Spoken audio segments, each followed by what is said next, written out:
오늘 읽어드릴 책은 토니 로빈스의 거인의 생각법입니다.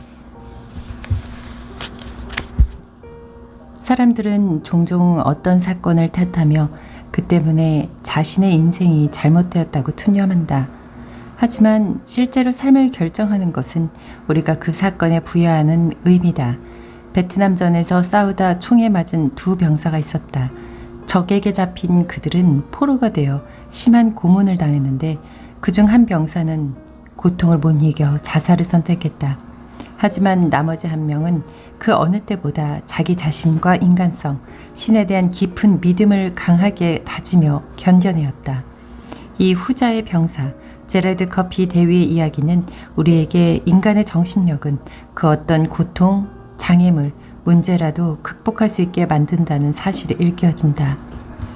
과거의 상황에 사로잡혀 행복을 느끼지 못하고 있지는 않은가? 그 일이 자신을 더 강하고 현명하게 만들어줬는가? 같은 문제를 겪고 있는 사람들에게 변화를 불러올 수 있는가? 과거의 일이 나에게 무엇을 가르쳐 주었는지 생각해보자. 수천 년 동안 인간은 신체 조건상 1마일을 4분 안에 주파하는 것이 불가능하다고 믿었다. 그러나 로저 베니스터가 1마일을 3분 59초 4에 뛰어 이런 고정관념을 산산히 깼다. 어떻게 해낸 것일까? 그는 반복하여 마음속으로 우승한 자신을 그려보았다. 이렇게 하자 확신이 그의 신경계에 지시를 내림으로써 결국 마음속으로 그린 그림과 같은 육체적 성과를 이룰 수 있었다. 놀랍게도 베니스터가 성공한 이후 1년간 그와 같은 성과를 이룬 선수들이 쏟아졌다. 당신이 뚫고 나가야 할 장벽은 무엇인가? 불가능해 보여도 확신을 가지면 이룰 수 있는 일은 무엇인가? 당신이 그것을 해냈다면 비단 자신의 삶뿐만 아니라 주변 사람들의 삶도 바꿀 수 있다. 관점 바꾸기를 위한 행동. 고통에서 빠져나와 즐거움의 고속도로를 여행하고 싶다면 자신의 관점을 바꿔줄 여러 가지 긍정적인 방법을 찾아야 한다. 이런 건 어떨까? 좋아하는 음악에 맞춰 노래하기, 즉시 적용할 수 있는 정보로 가득한 책 읽기, 마음껏 웃을 수 있는 영화나 예능 프로그램 보기, 수영하기, 가족 혹은 친구와 외식하기, 춤추기, 욕조에 따뜻한 물을 담아 몸 담그기. 이제 여기에 5가지 새로운 아이디어를 더해보자. 처음 만나는 이와 사귀어보기, 친구랑 수다 떨기, 사랑받고 있음을 확인하기, 일기 쓰기, 사랑하는 사람을 꼭 끌어안고 키스하기. 이 중에서 몇 가지를 골라 지금 시도해보자. 인생 최고의 순간 떠올리기. 기분 좋아지는 자기만의 방법이 있는가? 지금 완전한 행복감과 흥분을 느끼고 싶을 때 곧바로 그럴 수 있을까? 물론 가능하다. 초점만 바꾸면 된다. 인생 최고의 순간이라고 생각하는 그때를 생생하게 떠올려보자. 주위의 소리에 귀를 기울이고 심장이 뛰는 느낌을 즐겨보자. 그때 그 순간처럼 숨을 쉬고 같은 표정을 짓고 똑같이 움직여보자. 그 흥분과 설레임이 조금이라도 느껴지는가? 원할 때면 언제든 이런 기분을 다시 느껴보는 것 가능하지 않을까? 스스로 행복 찾기. 우리는 지금까지 언젠가 모든 일이 잘 풀리면 마침내 행복해질 거라고 믿어왔다. 마치 상품권을 팔아온 듯하다. 이상적인 배우자를 만나고 돈을 많이 벌고 건강해지고 아이를 갖고 은퇴하면 행복해질 수 있다고 말이다. 하지만 행복은 무엇을 얻느냐가 아니라 생각을 바꾸는 데에서 비롯된다. 이성적인 관계, 돈, 사회적 지위 등을 원하는 까닭은 그것을 얻었을 때 더 행복해질 거라고 믿기 때문이 아닌가. 하지만 원하는 대로 부자가 된다면 그 다음에는 무엇이 그 자리를 대신할까? 스스로 행복을 찾아야 한다. 기다리지 말고 지금 시작해보자.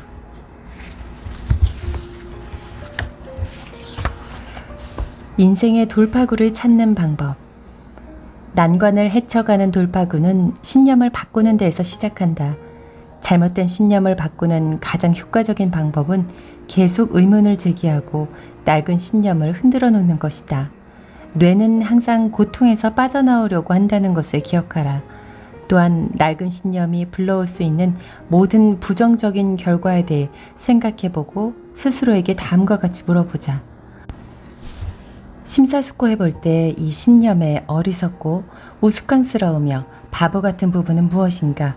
이 신념으로 인해 지금까지 어떤 대가를 치렀는가? 또 지난날 나를 어떻게 제한했는가? 지금 신념을 바꾸지 않으면 앞으로 어떤 희생을 치를까? 이 질문들에 대답하면서 낡은 신념과 괴로운 감정을 결부시키고 나에게 힘이 되는 신념으로 교체할 기회를 찾아보자. 작지만 꾸준한 발전 이루기. 전설적인 NBA 코치 팻 라일리의 성공 비결 가운데 하나는 점진적이고 꾸준한 발전에 대한 집념이다. 1986년 그는 큰 도전 앞에 섰다.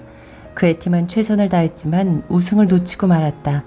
라일리는 선수들에게 실력이 한 단계에 올라서려면 선수 각자가 5가지 핵심 영역에서 단 1%씩 경기력을 향상시키면 된다고 설득했다. 이 계획의 핵심은 모든 선수들로 하여금 별로 어려운 일이 아니며 해볼만 하다고 느끼게 하는 단순함이었다. 선수들은 각각 5% 향상의 힘을 쓴 것에 불과하지만 12명의 선수가 각자 제 몫을 다하자 팀 전체의 경기력은 60%나 향상되었다. 그들은 창단 이래 최고의 시즌을 보냈다. 작지만 꾸준한 발전을 통해 어떤 성취를 이뤄낼 수 있을까? 스스로의 인생에서 찾아보자.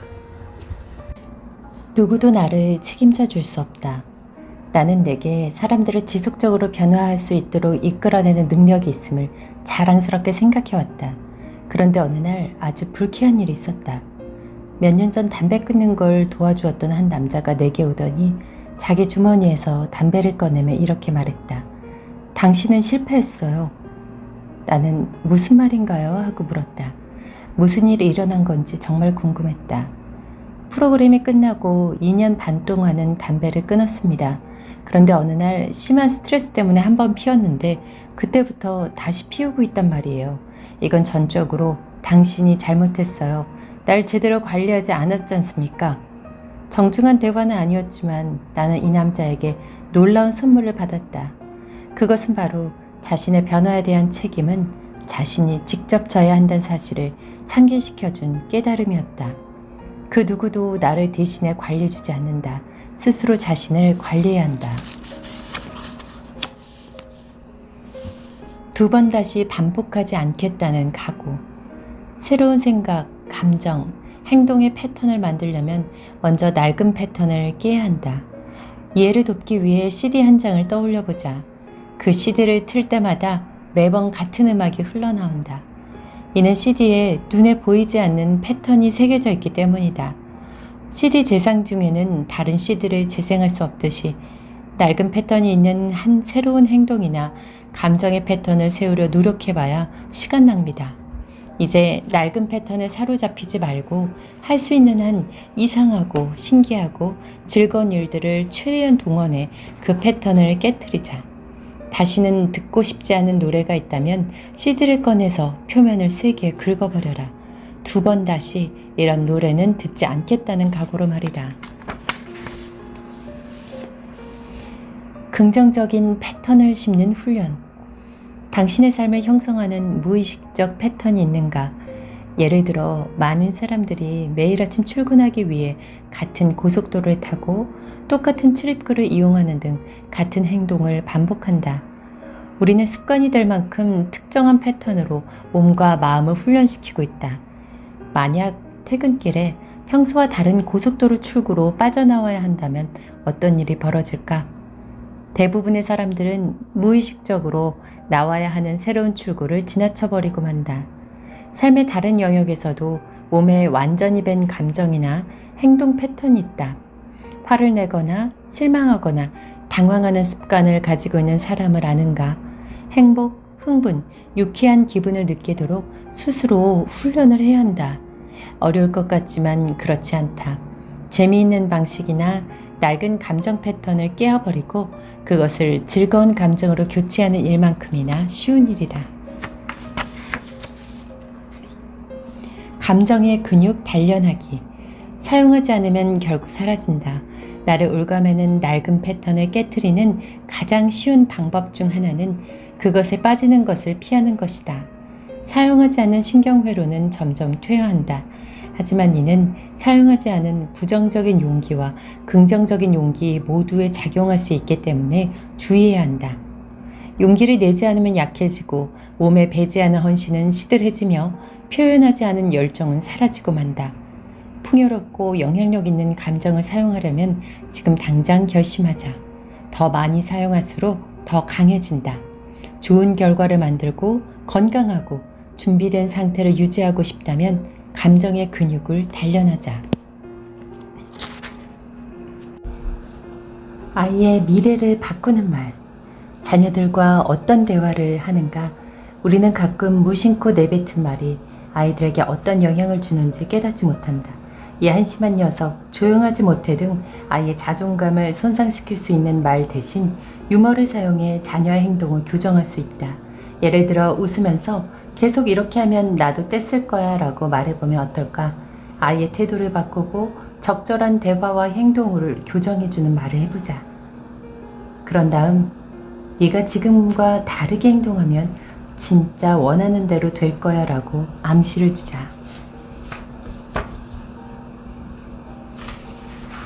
스스로 희망을 찾아가기. 적절한 비유는 우리에게 희망을 선사한다. 세상이 온통 암흑일 때 정말이지 터널이 끝나지 않을 것 같아 라고 말한다. 이 대신 인생에도 계절이 있잖아. 난 지금 겨울을 지나고 있을 뿐이야 라고 표현을 바꾸어 볼 수 있지 않을까? 잊지 말자. 겨울이 왔을 때 춥다고 웅크리는 사람이 있는가 하면 스키를 타는 사람도 있다. 밤이 지나면 아침이 되듯 겨울이 지나면 언제나 봄이 찾아온다. 따뜻한 햇살 아래 사람들은 새로운 씨앗을 뿌리고 여름이 지나고 가을이 오면 수확의 기쁨을 누릴 수 있다. 모든 일이 계획대로 착착 진행되는 것은 아니지만 계절이 순환하듯 우리의 삶도 결국에는 뿌린 대로 거두게 된다. 포기할 줄 모르는 삶. 석공의 비유는 인내와 끈기가 얼마나 중요한지를 잘 보여준다. 석공은 어떻게 거대한 바위를 깰까? 한두 번 쳐서는 표시도 안 나는 바위를 그들은 수백 번이고 수천 번이고 계속 내리친다. 심지어 그 행동이 어리석어 보이는 순간에도 포기하지 않고 끈기 있게 계속 내려친다. 당장 결과가 나오지 않는다고 해도 실패로 여기지 않고 계속해서 바위를 친다. 그리고 마침내 바위는 일순간 두 조각으로 쪼개진다.